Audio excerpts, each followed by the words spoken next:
Un simple après-midi ensoleillé à Aquamarine Park a basculé dans l'horreur en moins de 6 minutes. Alors que des centaines de visiteurs acclamaient la chorégraphie magistrale entre Marcus Rivera et son orque Tsunami, personne n'aperçut les signaux d'alerte: une nage plus rapide, une nageoire dorsale frémissante, un regard calculateur. Puis, brusquement, la bête jadis docile a brisé la confiance qu'on lui avait accordée, plongeant le dresseur dans un enfer aquatique sanglant. Ce récit n'est pas seulement une tragédie, c'est un cri d'alarme sur la frontière fragile qui sépare harmonie et chaos sous la surface. La foule en délire vibrait au rythme des éclaboussures. Les rires d'enfants, le crépitement des appareils photo et le parfum sucré du popcorn flottaient dans l'air. J'étais là, debout dans les graviers, fasciné par la relation presque mystique entre l'homme et l'énorme mammifère noir et blanc. Depuis ses débuts à 21 ans, Marcus Rivera avait gagné la confiance de Tsunami par la douceur, l'écoute et des heures de nage libre. À travers mes yeux de spectateur, tout semblait parfait, comme si l'océan lui-même avait trouvé un maître. Pourtant, dans les coulisses, certains murmuraient depuis des mois. Tsunami avait parfois hésité, comme s'il pesait chaque geste de Marcus avant de l'exécuter. On racontait qu'en 2019, ils avaient traîné une dresseuse sous l'eau pendant près d'une minute, un incident balayé d'un revers de main par la direction. Ces événements isolés, présentés comme des caprices de l'animal, étaient en réalité des avertissements. Mais entre la soif de sensations fortes des visiteurs et les revenus mirobolants du parc, personne ne voulait entendre ces cris silencieux. La magie d'Aquamarine Park reposait sur une promesse, celle de rapprocher l'humain des créatures les plus majestueuses de la planète. Les protocoles de sécurité pourtant en place semblaient n'être qu'un décor de théâtre. Durant 15 ans, les rapports d'incidents s'étaient enchaînés, barrières mal entretenues, équipements défaillants, lanceurs d'alerte muselés par des clauses de confidentialité. Chaque amende était réglée, chaque déclaration publique enjolivée, puis le spectacle reprenait exactement comme avant. Un soir, j'ai rencontré Léa, une jeune soigneuse aux regards inquiets qui m'a confié ses... Elle avait vu la puissance froide de Tsunami, son œil brillant d'une lueur qu'elle ne comprenait pas. Elle m'a décrit ses hésitations, son refus soudain de participer à la chorégraphie, comme si une part de lui refusait le rôle qu'on lui imposait. Ces mots résonnaient comme un avertissement. Marcus l'adore, mais l'admiration ne suffit pas à contenir la force sauvage. Ces confidences m'ont glacé le sang, car j'ai compris que sous le vernis de l'harmonie se cachait une tension prête à exploser. Pour en savoir plus, j'ai interrogé le docteur Camille Garnier, biologiste marine, qui m'a expliqué que l'orque, en captivité, subit un stress chronique, espace réduit, stimulation insuffisante, isolement forcé. Les animaux sont des prédateurs sociaux poussés à bout par des routines artificielles, m'a-t-elle dit. Le psychologue animalier Jacques Roussel a ajouté que Tsunami, né en captivité, n'avait jamais connu les vastes étendues de l'océan. Privé de son milieu naturel, il analysait chaque mouvement, chaque ordre, non plus par jeu, mais par calcul, mesure et anticipation.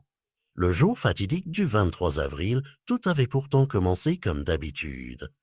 À 13h45, Marcus et Tsunami répétaient seuls dans le bassin principal. Les témoins assurent que rien ne laissait présager l'inimaginable. La surface miroitait sous le soleil et la complicité entre l'homme et l'orque semblait intacte. Pourtant, j'ai appris que 5 minutes avant l'arrivée du public, Tsunami avait changé de rythme. Il fendait l'eau plus vite, son corps ondulait de manière saccadée.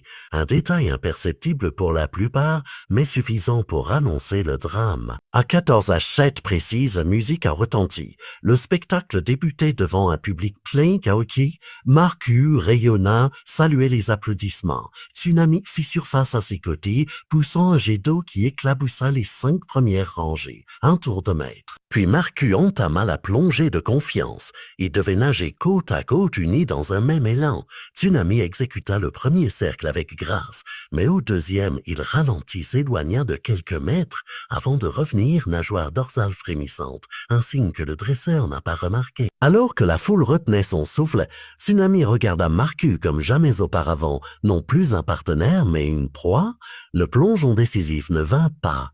L'orque partit d'un coup, surgissant sous la plateforme, puis jaillissant d'un mouvement brutal. Le choc fut entendu à travers les haut-parleurs, mais personne n'y prêta attention, croyant à un effet spécial. Jusqu'à ce que l'eau tourne au rouge et que la panique s'empare des tribunes. Pendant 6 longues minutes, l'enfer se déroula sous nos yeux. Marcus, projeté hors de l'eau, replaqué dans un meuble d'os et de douleur, n'a jamais cessé de résister. Les cris de la foule se mêlaient aux alarmes stridents. Le personnel, paniqué, tentait d'ouvrir les barrières, de distraire Tsunami avec une perche d'urgence, mais rien n'arrêtait la force destructrice de l'orque. À chaque tentative de sauvetage, l'étau se resserrait et le visage de Marcu, à peine conscient, se dessinait à la surface, avant d'être à nouveau entraîné dans les profondeurs. Lorsque les secours ont finalement réussi à maîtriser Tsunami, le bassin était devenu un théâtre de cauchemars, l'eau parsemée de bulles rouges flottait comme un épais brouillard mortel. Marcu n'a jamais refait surface vivant. Le silence qui a suivi fut aussi assourdissant que les cris quelques instants plus tôt. Ce jour-là, la frontière entre l'homme et l'animal s'est effondrée, rappelant à tous combien la captivité peut déformer la nature la plus noble. Les jours suivants, l'émotion a secoué le pays. Famille en larmes, employés traumatisés, fausses promesses de réforme et lutte de pouvoir au sein de la direction du parc. Des enquêtes ont été ouvertes, des protocoles révisés, mais déjà les défenseurs du parc invoquaient la rareté de ce type d'accident pour minimiser la catastrophe. Pourtant, le traumatisme de Tsunami et le sacrifice de Marcus soulevaient une question plus large. Quel sacrifice sommes-nous prêts à faire pour notre divertissement? Aujourd'hui, plusieurs experts appellent à interdire les spectacles d'orques en captivité. Des initiatives pour transformer ces parcs en sanctuaires où les cétacés libérés des numéros pourraient bénéficier d'un habitat plus naturel. Le débat fait rage, certains voient dans ces lieux une vitrine éducative incontournable, d'autres une prison dorée finalement mortelle pour ceux qu'on prétend aimer. Le drame de Marcu Rivera est ainsi devenu un symbole, un miroir tendu à notre soif de sensations et à notre aveuglement devant la souffrance animale. Je repense souvent à ce jour d'avril, à ce clapotis soudain devenu rugissement de violence. Les images restent gravées, l'écume sanguinolente, les cris étouffés, l'ombre massive de Tsunami planant sous l'eau. Mais au-delà du choc, c'est l'histoire d'un homme qui a cru à la confiance mutuelle jusqu'à en payer le prix ultime. Un homme qui a tout donné pour une relation qu'il pensait indestructible. Aujourd'hui, son sacrifice interroge notre capacité à respecter la nature sans la contraindre. En fermant les yeux, je revois la caresse affectueuse de l'orque sur le dos de Marquis, un geste de complicité qui s'est mué en attaque implacable.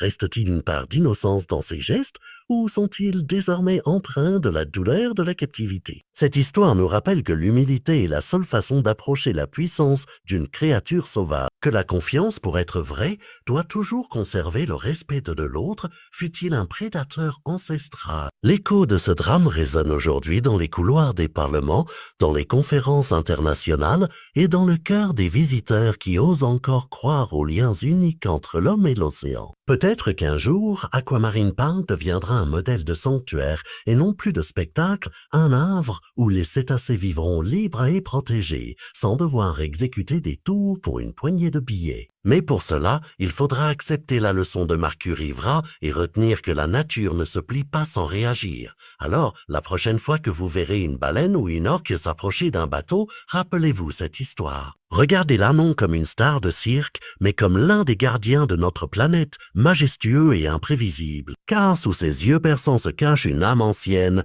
libre dans l'immensité des mers, et quiconque voudra la contraindre finira, un jour ou l'autre, par découvrir la limite de son propre courage. Voilà la leçon en héritage du drame d'Aquamarine Park.